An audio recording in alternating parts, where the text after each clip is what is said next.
la vida está en la sangre. ¿Dónde está la vida? Si no hay sangre saludable, no hay salud. Si no hay sangre saludable, no hay salud. ¿Lo está entendiendo? Si nuestra sangre no es saludable, no va a poder tener salud aunque queramos tenerla. Y vamos a aprender cómo tener una sangre saludable. Por supuesto que ya lo hemos estado aprendiendo, pero quiero enseñarle a través precisamente de la sangre de Cristo y de los 7 rociamientos de su sangre que ya llevo semanas queriendo entrar y no puedo entrar, y espero hoy sí entrar al tema. Aparece en Levítico capítulo 16, verso 14. Levítico 16, 14.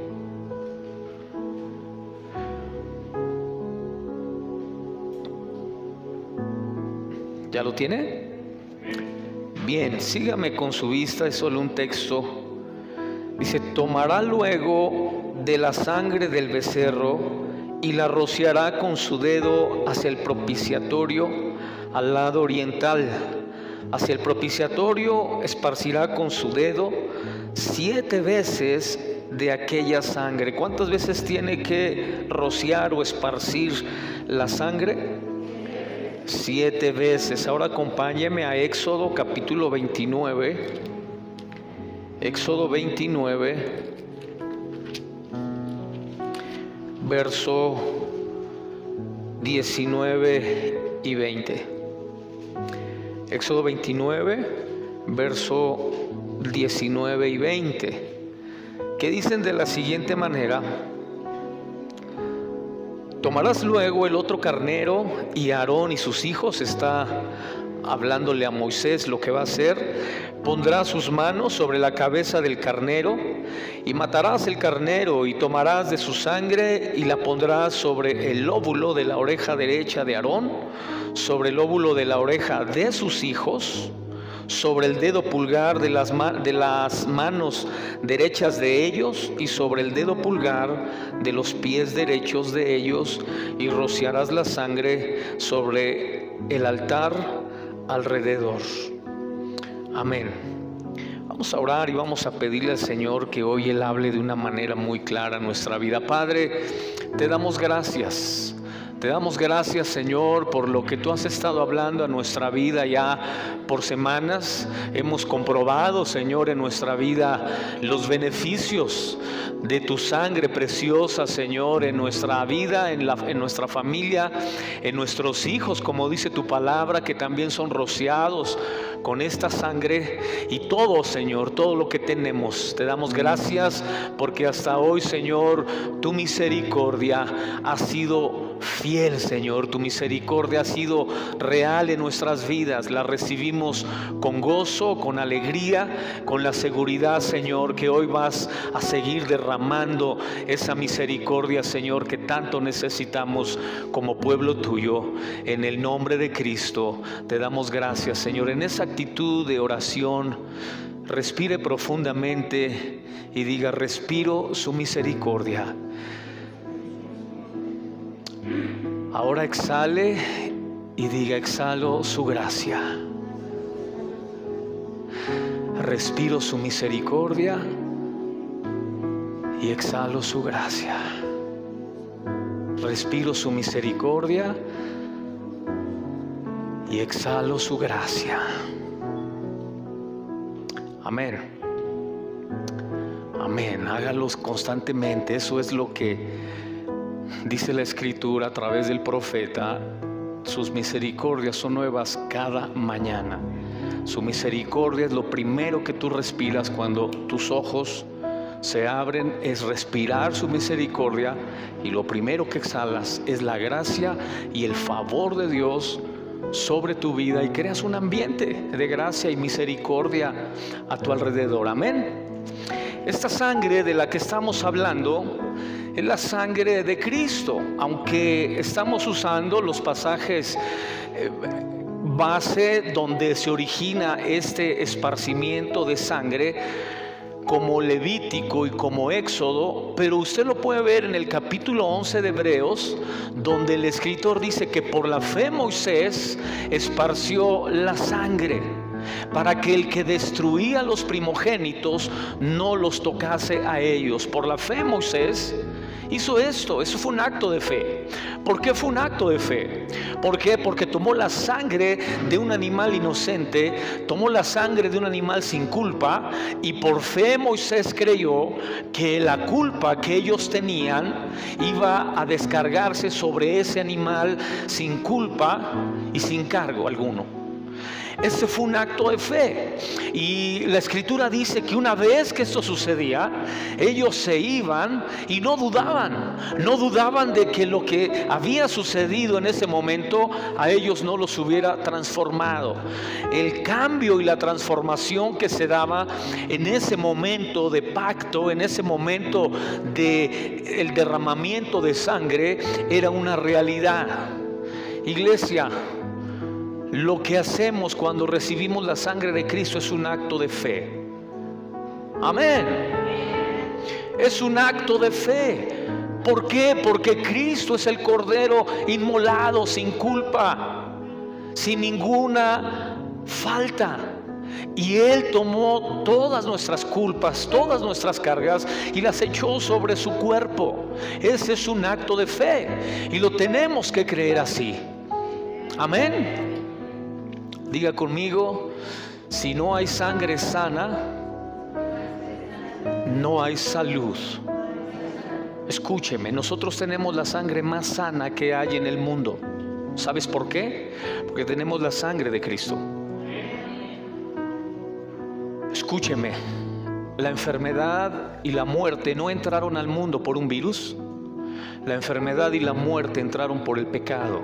Cuando el pecado entró en el Génesis, dice la Biblia que entonces ahí entró la muerte. El hombre conoció ese sentimiento de me voy a morir, ese sentimiento de qué va a pasar conmigo. Ahí el hombre conoció la enfermedad, el dolor por primera vez. Eva conoció el dolor que no conocía. Pero entonces, si la Biblia dice que la enfermedad y la muerte entraron por el pecado y no por un virus, entonces entraron por una mentira. Amén. Diga conmigo: el virus es una mentira. El pecado es la realidad.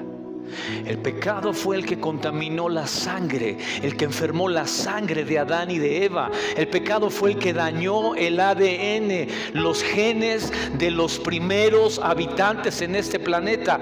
Y una vez que esa sangre se contaminó, dice la escritura que el ADN, los genes, el linaje, las generaciones se contaminaron y heredamos la enfermedad, heredamos la muerte.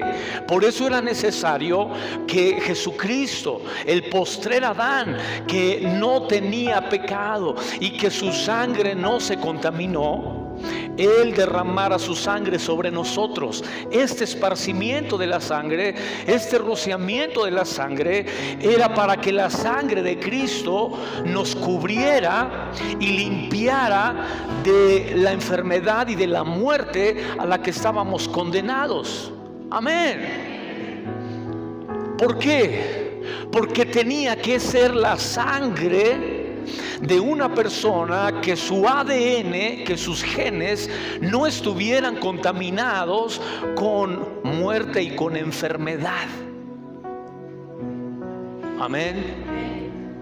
El ADN de Jesús no estaba contaminado con enfermedad ni con muerte. Él, dice la escritura, Él tomó nuestra muerte. Amén.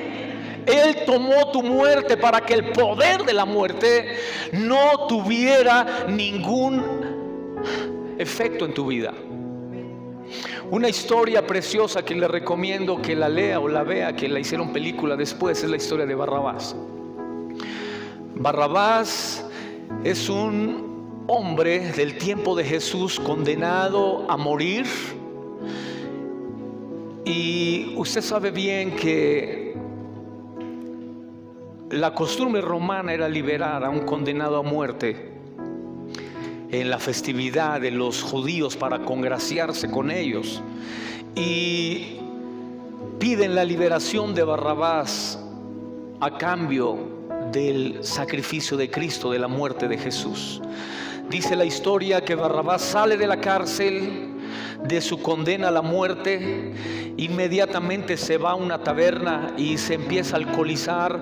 Dice la historia que él pertenecía a un grupo subversivo que eran los celotes. Se encuentra con sus amigos celotes en la taberna, se entera que ya hay un nuevo líder de los celotes y comienzan a pelearse, a discutir, y en esa riña Barrabás mata a un hombre en esa taberna. Llega la guardia romana, llegan los soldados y ven a Barrabás que acababa de salir de la cárcel y ya mató a otro. Pero la ley romana decía: una vez que eres indultado, nunca más volverás a ser juzgado, nunca. Así que la guardia romana tomó a Barrabás, lo llevaron al juez y le dijeron: no te podemos hacer nada, Barrabás, tú ya has sido indultado. Barrabás salió de ahí, comenzó a caminar en las calles oscuras de Jerusalén y comenzó a gritar: carpintero, carpintero, tomaste mi muerte y me diste tu vida. ¿Qué haré contigo, carpintero? ¿Qué haré contigo? Tomaste mi muerte y me diste tu vida. ¿Qué haré contigo? ¿Cuántos de nosotros podemos decir lo mismo que Barrabás? Carpintero, tomaste mi muerte, me diste tu vida. Tomaste mi enfermedad, me diste tu vida.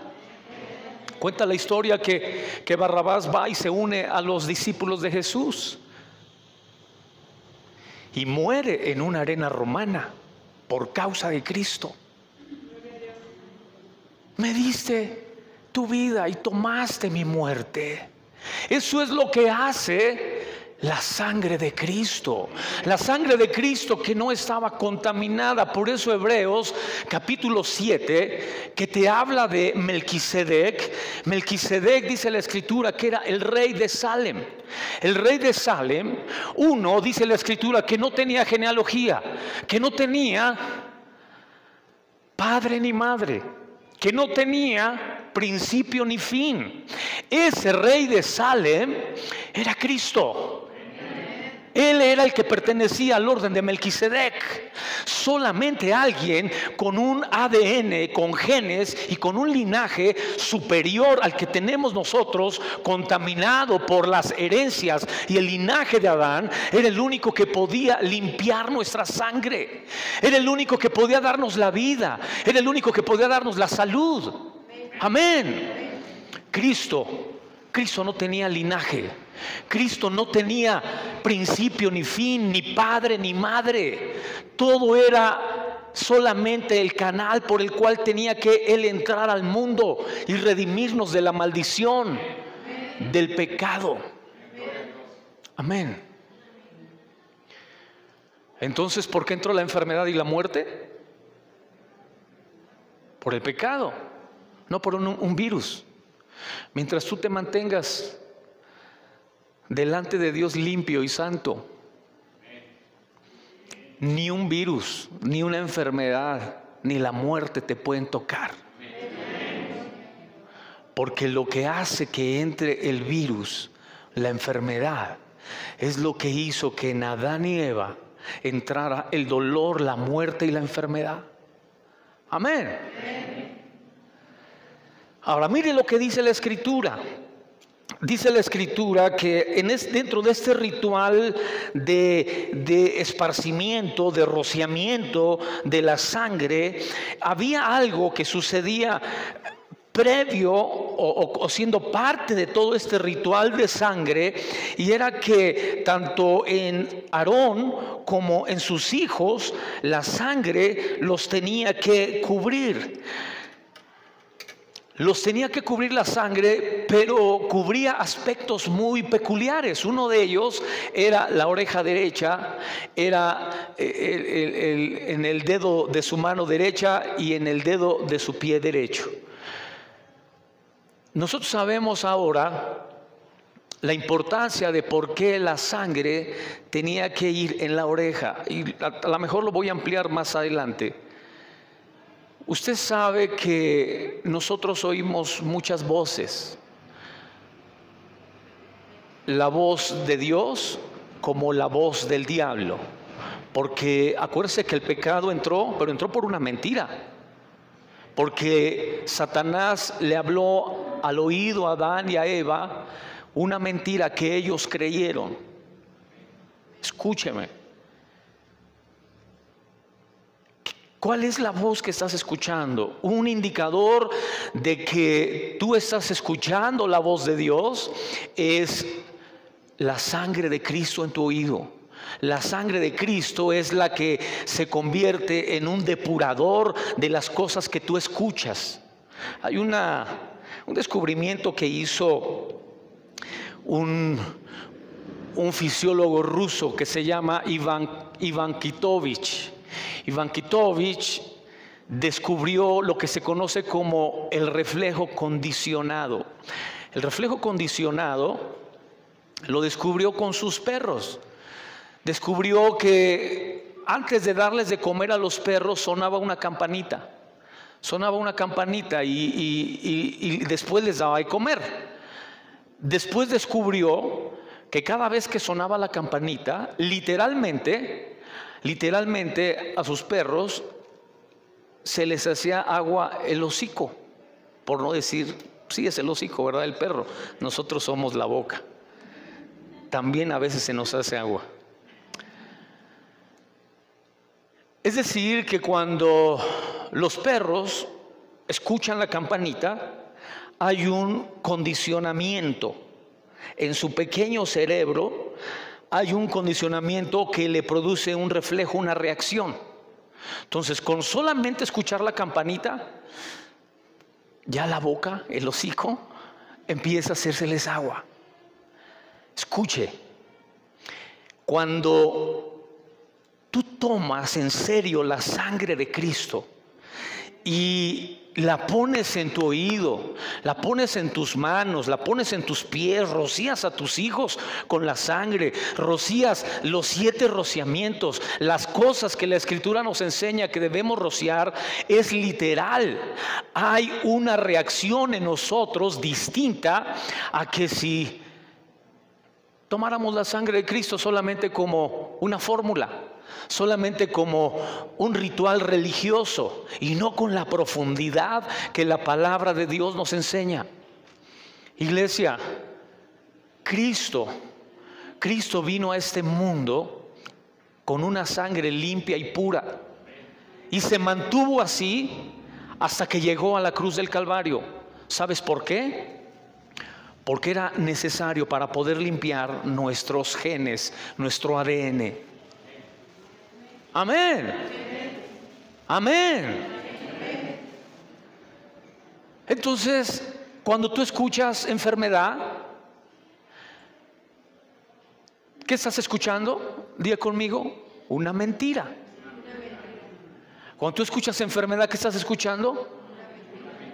Porque en el principio no era así. En el principio Dios hizo a Adán y a Eva perfectos, libres de enfermedades, de muerte, de virus, de todo. Lo que alteró el huerto, lo que alteró el mundo, lo que alteró el ADN en el ser humano fue el pecado.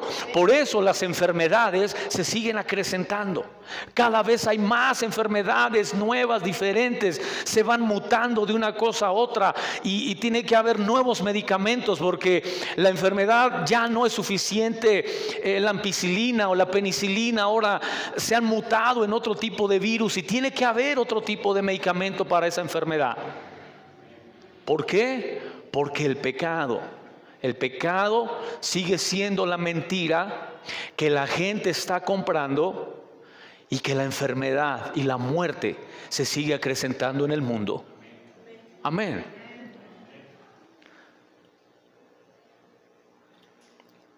Cuando te digan que estás enfermo, ¿qué vas a hacer?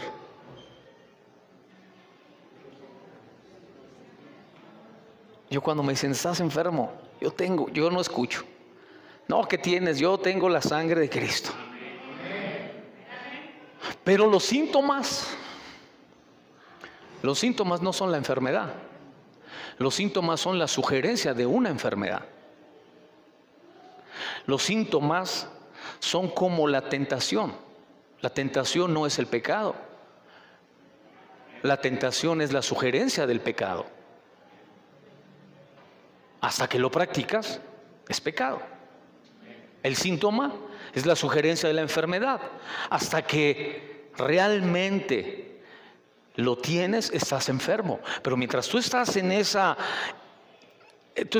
línea de aceptar lo que te dicen, de aceptar los síntomas, tú tienes el recurso de cubrirte con la sangre de Cristo, de tomarte de la promesa de por su llaga yo he sido sanado, de tomarte de la promesa yo tengo una sangre sana, limpia. Yo siempre digo eso. A mis hijas les digo siempre eso. Cuando dicen, es que me siento mal, tú estás sana. Es que siento, tú estás sana, nosotros somos gente sana, tenemos sangre sana, venimos de un ADN sano. Yo no doy lugar a que me siento mal. Ay, sí, déjame ver dónde y cómo y esto y lo otro y te voy a llevar y te voy a dar. Tú estás sano. Tienes que aferrarte a eso, hermano. O va a estar creyendo todas las mentiras del diablo. Yo conozco niños que en las escuelas les han puesto cantidad de lentes y nunca estuvieron enfermos de los ojos. Les hicieron un examen. Yo siempre digo, ¿y si el aparato falla? ¿Cómo va a estar un chamaco toda su vida con lentes? ¿Y si el aparato falla? Ah, bueno, pero es que ya lo hizo la prueba con un aparato y luego con otro y luego con... Ah, bueno, pero ¿cuánta gente por lo que un aparato dice ya le puso lentes? O ya lo creyó. ¿Qué seguridad tienes de que la radiografía, el aparato que saca las radiografías no está fallando? ¿O no se descomponen los aparatos? Si nos descomponemos nosotros, que no se descompongan los aparatos. Amén. Había un amigo judío que no le gustaba pagar. Cuando llegaba la fecha decía, ay, otra vez se venció la fecha. Y decía, bueno, si se vence el acero, decía, que no se venzan los pagos. Los aparatos fallan. No puedes creer las mentiras. No puedes creer cualquier cosa que te dicen. Aférrate a las promesas de Dios. Yo no estoy diciendo que no nos cuidemos, al contrario, yo soy quien más enseña sobre cuidarse. Porque eso te enseña la palabra de Dios. Yo no estoy diciendo que no vaya al médico, pero no que el médico sea su Dios. Yo no estoy diciendo que no consuma medicamentos, pero no que los medicamentos ocupen el lugar del Espíritu Santo. No le estoy diciendo que no consulte recetas. No, pero mejor consulte la palabra de Dios. Aleluya. Yo sé que estas cosas no nos gustan porque queremos escuchar lo que el mundo escucha. Pero iglesia, mientras usted esté aquí, mi deber es decirle lo que Dios dice. Y Dios dice que la sangre de su Hijo, preciosa, hermosa, dice el apóstol Pedro, esa preciosa sangre, costosa sangre quiere decir en griego, no la podemos tener en poco. Al contrario, debe ser de las cosas más importantes en nuestra vida. Yo le he dicho, el Espíritu Santo no llena nada que no esté limpio. Y lo único que limpia es la sangre de Cristo. Lo que limpia nuestra vida, lo que limpia nuestra casa, lo que limpia nuestra mente, lo que limpia nuestro ser interior, es la sangre de Jesús. Entonces sí, diga al Espíritu Santo, ahora sí, lléname. Ahora sí, quiero rebosar de unción y de aceite fresco. Pero primero, que la sangre nos esté limpiando. Amén. Así que esta sangre, mire cómo no avanzo. Pero ni modo. Primera de Pedro 1:2. Voy a avanzar porque si no, no voy a salir de esto en lo que resta del año. Primera de Pedro 1:2. ¿Cómo somos rociados con esta sangre? Dice el apóstol Pedro, elegidos según la presciencia de Dios. Ya le he dicho que la palabra presciencia tiene que ver con un previo conocimiento, el preconocimiento de Dios, Padre, en santificación del Espíritu, para obedecer y ser rociados con la sangre de Jesucristo, en la santificación del Espíritu Santo y ser rociados con la sangre de Cristo. ¿Quién es el que nos rocía? ¿Quién rocía la sangre de Cristo aquí en la tierra? Diga conmigo, el Espíritu Santo. El Espíritu Santo es el que rocía tu mente, rocía tu corazón y hace que tú puedas tener esa purificación, esa limpieza, sin el ritual que hacía Moisés o que hacía Aarón, sin el ritual de ningún tipo, porque no tenemos que sacrificar absolutamente nada. Solamente por fe recibimos ese rociamiento, creyendo que el Espíritu Santo lo hace. Jesús dijo, el mundo no me verá más. El mundo no me verá más, pero vosotros me veréis. Ustedes sí me pueden ver a través de la obra del Espíritu Santo en sus vidas. Eso es lo que Jesús le dijo a sus discípulos y nos sigue diciendo hoy en día. Vemos a Jesús, ¿sabes cómo? Cuando tú te sientes sano, cuando tú te sientes limpio, cuando te despiertas por la mañana y respiras, ay, misericordia, estoy sano, misericordia, no tengo que ir al médico, misericordia, tengo que comer, tengo algo en el refrigerador, cuánta misericordia, tengo los beneficios que me prometió Jesús. Ahí estás recibiendo y viendo a Jesús en tu vida. Amén. Es el Espíritu Santo el que hace esta labor. Y lo hace también de tal manera que podemos entender ahora que somos herederos. Diga conmigo, herederos. Acompáñeme por favor a Hebreos capítulo 9, verso 25. Hebreos capítulo 9, verso 25. Y no para ofrecer muchas veces como entra el sumo sacerdote en el lugar santísimo cada año. ¿Con qué?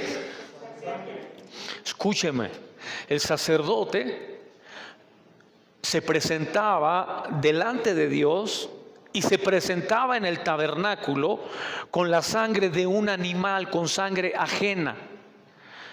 Esa sangre de ese animal representaba el que pudiera volver a haber reconciliación o acercamiento entre el ser humano y Dios. Pero era la sangre ajena totalmente a él, ni siquiera de un ser humano, era de un animal. La sangre que el Espíritu Santo rocía sobre nosotros es la sangre, diga conmigo, de mi hermano mayor. Nuestro hermano mayor es Jesucristo. Él es el primogénito de los muertos. Nuestro hermano mayor es el Rey de reyes y Señor de señores. Él es el que nos ha heredado. Él es el que ha dejado una gran herencia, dice el libro de los Efesios. Hemos heredado preciosas y grandísimas promesas. Amén. No con cosa corruptible como oro o plata, sino la sangre preciosa de Cristo. Es la que nos ha hecho herederos. Amén. Iglesia, la sangre de Cristo es más que una sustancia. La sangre de Cristo es una sustancia espiritual que se refleja en todas las cosas que hacemos y tenemos. Tú no vas a heredar el horrible carácter de tu mamá o de tu papá. Tú no vas a heredar los genes de tu mamá enfermiza toda la vida. Hay gente que toda la vida vio a su mamá enferma desde que es chamaco. Todo el tiempo, pastor, mi mamá está un mes bien, 2 en el hospital, un mes bien, y así está. Todo el tiempo está enferma. Diga conmigo, yo no voy a heredar ese ADN,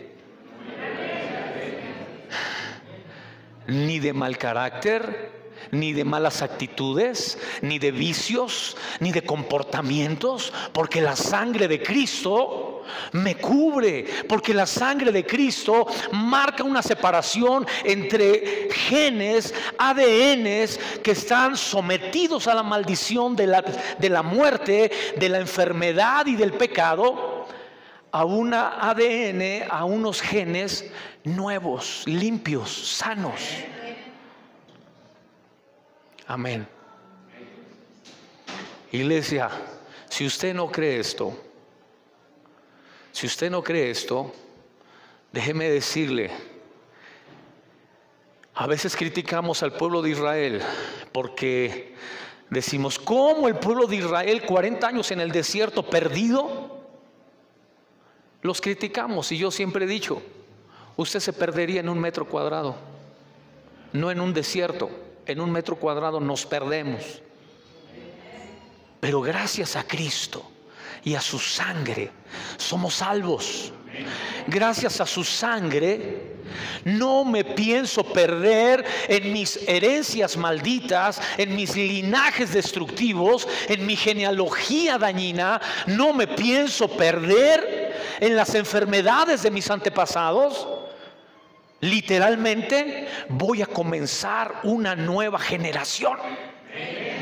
Una generación de fe, de conquista, como la generación de Josué y de Caleb. ¿Sabes por qué el Señor no permitió que los adultos entraran a la tierra de Canaán? ¿Sabes por qué?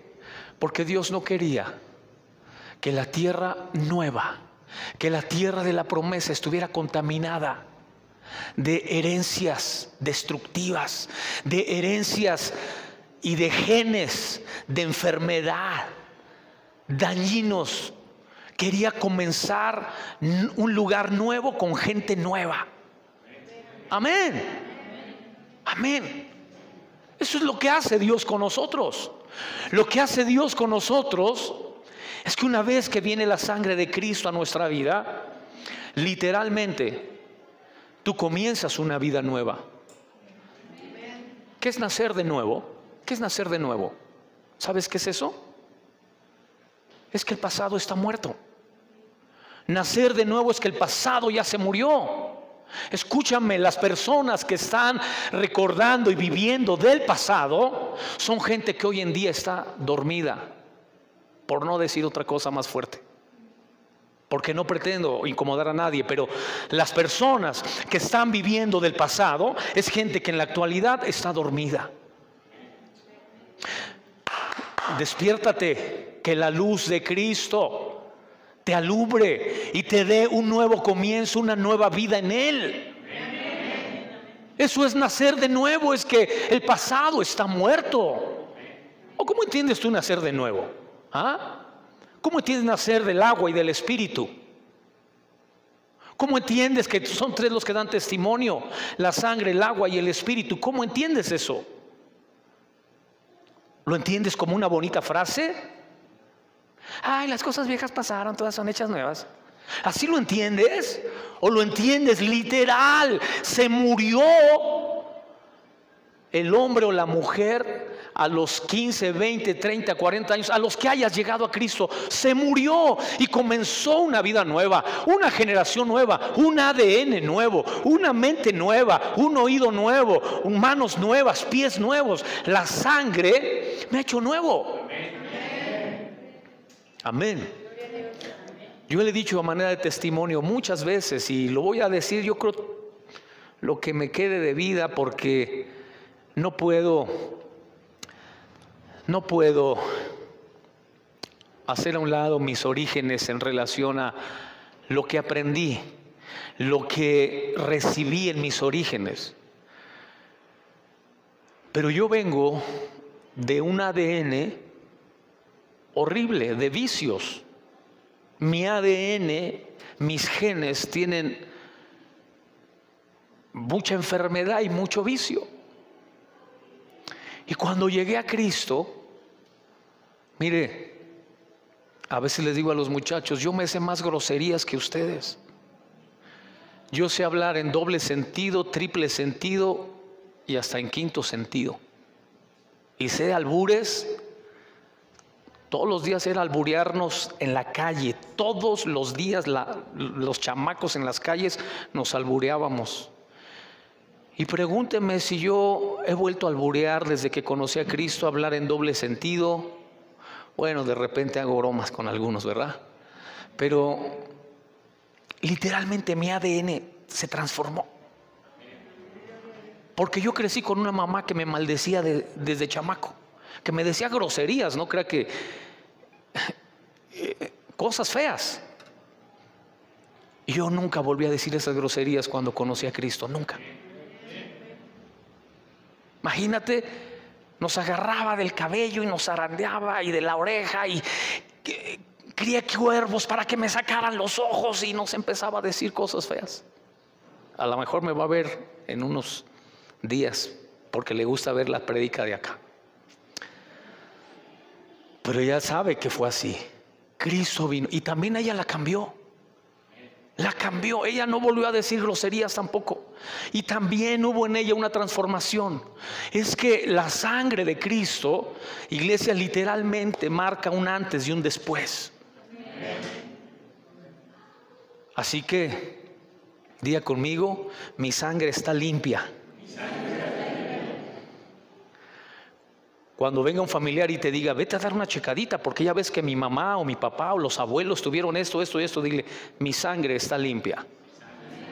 Amén. Porque el Espíritu Santo nos ha rociado con la sangre de Jesucristo, la cual nos ha hecho herederos de las promesas de la sangre de Cristo. Escucha, mi iglesia, una vez que es rociada sobre nosotros, produce una acta legal que certifica que tú no vuelves nunca más a estar bajo la condenación de esa clase de decretos que había en tu contra. Eso es lo que dice Colosenses capítulo 2. Dice que Cristo tomó el acta de los decretos que había en contra nuestra y la clavó en la cruz y exhibió a los principados, a las potestades públicamente, diciéndoles: no hay un derecho legal en contra de ellos. Ellos tienen mi sangre, una sangre nueva. Iglesia, cuando usted llegue a la presencia de Dios, cuando usted esté solo delante de Dios, ahí no va a estar tu mamá, ahí no va a estar tu esposo o tu esposa. Porque muchos nos escondemos así, ¿no? Bueno, yo he visto hombres que se esconden detrás de la esposa. Tú dile, tú hazlo. Y también esposas, ¿verdad? Detrás del esposo. Los hijos se esconden detrás de sus papás.